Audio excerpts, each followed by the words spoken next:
Now, I know from having given talks on my earlier books on Power of Two, which is on marital communication, that talks on psychological issues tend to make people uncomfortable about asking questions. However, if anyone has the courage and would like to ask a question, I would love to address whatever thoughts come up. What is your technique called? Is it cognitive therapy? What technique Yes. is it? I'm so glad you asked that question. There are some mindfulness therapy techniques in the book, but already, 20 years ago, I wrote the book From Conflict to Resolution that sets out essentially the hand model that I presented today. That's my theory of what causes psychopathology, or negative emotions at least, and the cures were basically set out first for therapists in this book. So I didn't exactly want to be another brand of therapy. Oh, you're cognitive, conflict resolution therapy. Although I've had several articles where it's referred to as conflict resolution or conflict focused therapy. But I like to think that this is therapy. And within this model, that the therapist's job is to help clients identify what the bumps, the conflicts are that are bothering them, and find solutions. I like to think that's what our job is. So this, you could call it conflict resolution therapy, or you could call it therapy. There are elements where I'm looking at people's thoughts, like we did today. In all of those, we looked at thoughts. There are elements where we're looking at feelings. For me, mindfulness is, which is the other au courant therapy, it's just looking at feelings. And it turns out if you just watch a feeling long enough, it gradually dissipates. Most feelings don't stay stuck. That's not always true, but mostly. I prefer to go beyond that, to actually use the feelings as the angels that are here to give us a message that there's a bump, and to help people solve the bump. Thank you for asking that. That's a hard act to follow. Anyone else have questions? Yes? You referred to level 2 depression and using the technique with a level 2 depression, but what are the other levels, and at what point do you feel that maybe the depression is too deep to use it? This is another great question. So when I have someone in my office, I ask, how depressed do you think you are? It's just like, I remember bringing my mother to a hospital when she had chest pain, and I was stunned when the nurse said, Mary, on a scale from 0 to 10, how intense is your pain? Now, mind you, my mother had a fair amount of dementia at that point, but she thought a moment and she said, level 7. And I'm sure she was right on target. People know how strong, when you ask them either on a scale to 0 to 5 or 0 to 10, how strong is that feeling? How intense is your depression? They know. How do I know they know? I work with an energy therapist who uses a muscle kinesiology technique to access subconscious beliefs.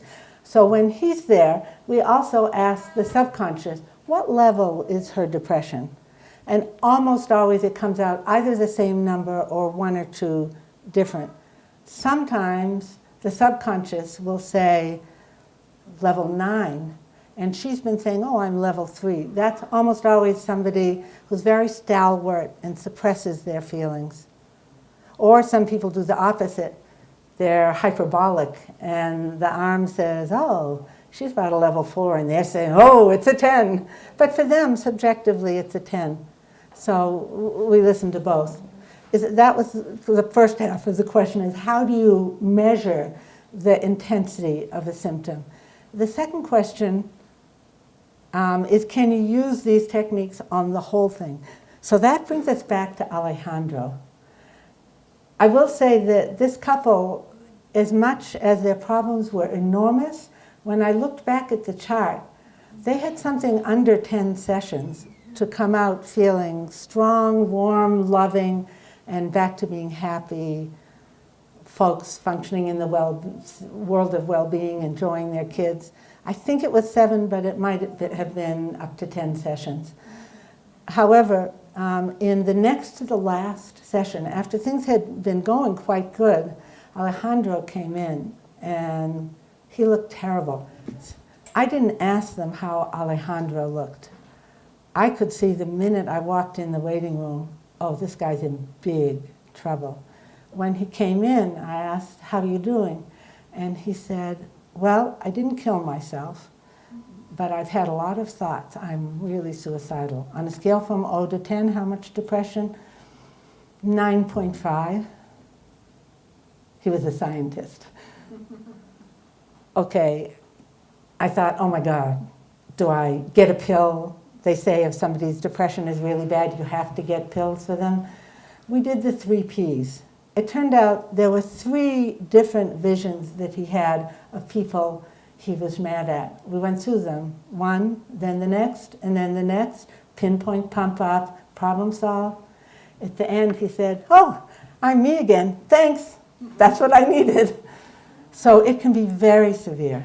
Of course, the longer a depression is left, the harder it is to get out of it because the body gets used to functioning at a malfunctioning level. Generally, though, these techniques will be appropriate for any level. Thank you for asking that question also. Any other questions? Yes? Even if you're low level of depression and you want to do something about, like whether it be contract or roofs or whatever, and you're depressed because you can't get things accomplished. Right. Where then do you, I mean, you're already kind of down, so where Right. then do you get that motivation to even go to the The 3 Ps? solving? Yes. So sometimes a therapist can be helpful, and I wish more therapists would use the 3 Ps. I haven't done my job in getting the word out enough. I've written a lot for the general public. I write blog posts, so there's been blog posts on this on Psychology Today for a long time. I haven't done my job of putting this into the professional literature, which is what I'm going to be focusing on over the next few years. However, no problem. If you bring prescriptions without pills that spells out every question, either you ask yourself, or you can have a friend ask you, or a relative, or you can have a therapist ask you the question, these are well within what any therapist would be able to do, I would think. And if they can't, just find another therapist or a friend and have them ask the questions. My husband is great at asking these questions.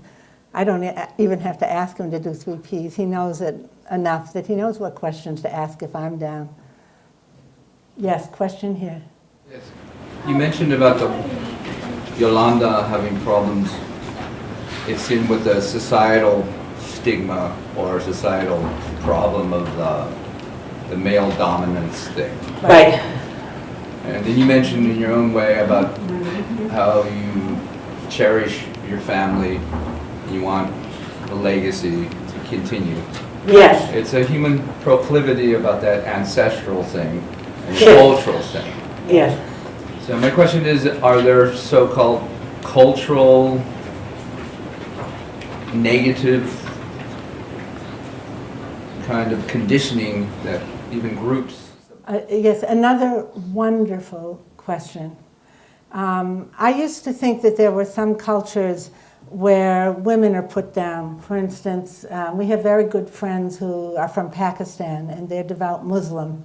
And I had read that in the Muslim culture, men are the decision makers and have the power, and the women have none. You know, here they are hidden behind the veil. Not so quick, because it turns out to be much more complex than that.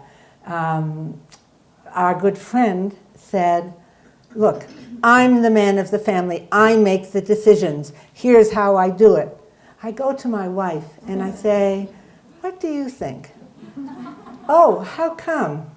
Well, what should we do then? And she tells me, and then I say, we're doing that. So there are cultural values that can play into it, and at the same time, there's always room for individuals to have health. In that regard, the culture on a construction site is more of a jungle. It's a very, one of the few bastions left of real maleism. At the same time, did I tell you what Yolanda did? I didn't tell you. I'll tell you the end of the story. She went back, and did I tell you what happened when she began speaking up? They got a little nastier. So she spoke up more nicely and more confidently. They still really weren't listening to her. She came home and she said to Alejandro, turns out you were right. I do need to quit that job. She went back, she quit the job. She said, what I really need is several months of just being a mom for a while. She did that, and that was very healing for her. And healing for him, because he was still at home all day, and they began having fun again. That fun, healing, gets you back in the realm of well-being. She went back, and within 2 or 3 days of looking for a job, she had offers. She took one. The people were lovely there. It was still in the construction world, but the whole culture in that office was positive, supportive, friendly. People listened. They made win-win decisions. Whole different ballgame. So that's the question about cultures. Individuals have personalities and skill sets.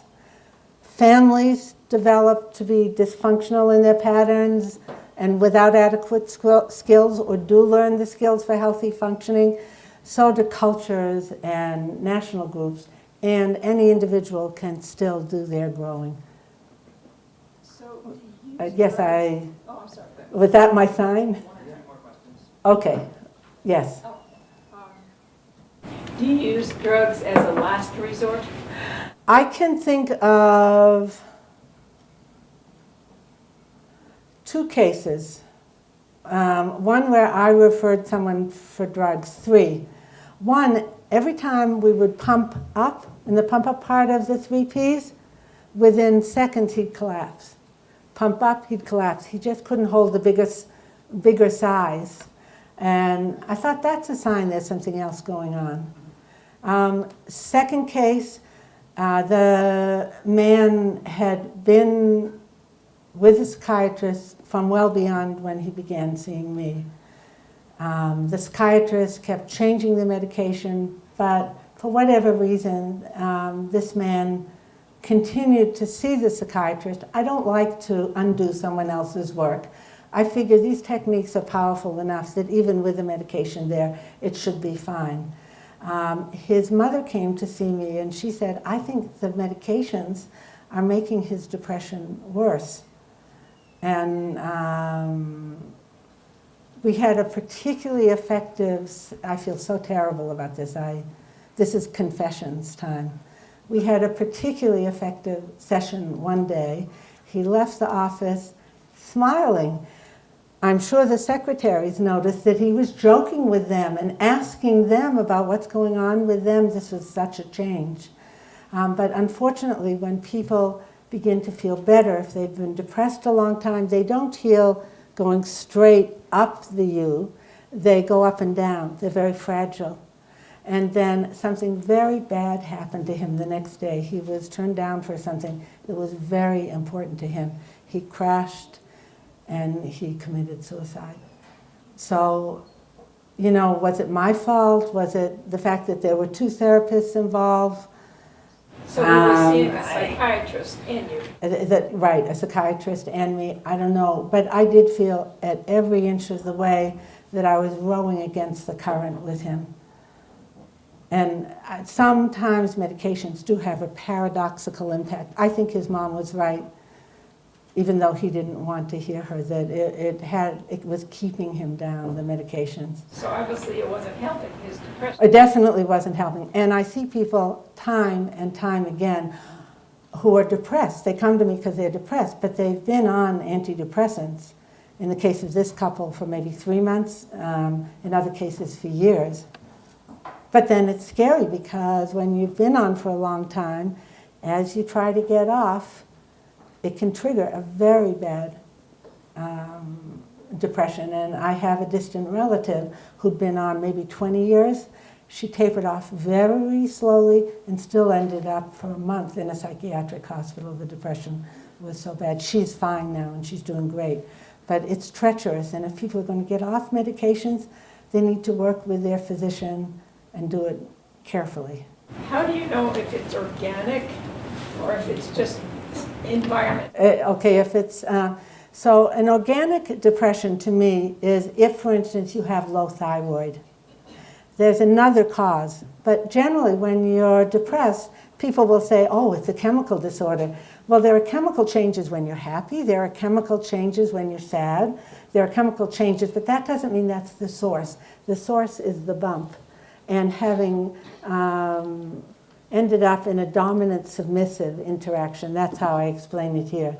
The person in the submissive role, the fold road, feels depressed. So the SSRIs that they're using for depression, Yes. that's changing the chemicals, right? It changes the chemistry, and actually, if I can make matters even worse, there's been a recent Swedish study that says if you take antidepressants and then you do feel better, that's wonderful, except the likelihood you'll get depressed again goes up. It changes the brain in some way. Or maybe the difference is when you're in psychotherapy, you're learning skills. Yolanda and Alejandro radically upgraded the way they talked with each other, especially when one of them had negative emotions. They had skills now. So in the future, if either of them feels down, feels irritated, they can talk about it and solve the problem. You don't get that from a pill. So that's why psychotherapy, and the research says psychotherapy and pills in general have more or less similar cure rates, except that there's less remission. Is remission, it comes back or it doesn't come back? Relapse, less relapse from psychotherapy, more likelihood of recurrence, both because they haven't learned the skills and because there's some thoughts that the brain becomes less resilient. So when you solve a problem, your serotonin level goes up. I used to love to play games with my grandsons because I used to win. Now I don't know if I like it so much. My serotonin level always drops.